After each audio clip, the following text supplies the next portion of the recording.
The reconstruction of Kurchatov Street in the city of Dnipro in the summer of 2018 began. The total change touched the tramways. The Techenergoprom group, jointly with the Kharkov City Reil Technology company, has applied a number of innovative technologies in replacing the upper structure of the track. Hello, you are watching the news of the Techenergoprom group. The load on the roadway is caused by a huge car and tram traffic in this busy part of the city. Two stations, markets and transport hub, a large passenger flow led to an unsatisfactory and simply dangerous condition of the tramway. The way out of this situation is the application of the combined technology of laying rails.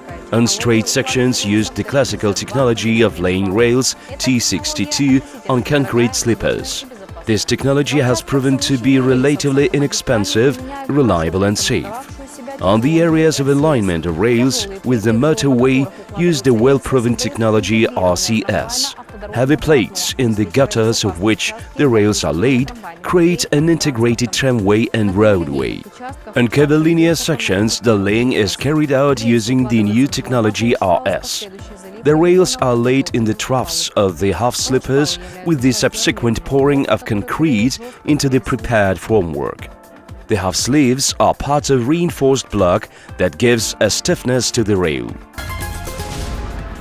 Experts in the field of rail laying found the best engineering solutions that guarantee durability and safety of operation of railways. We will inform about the implementation of this project and the results obtained.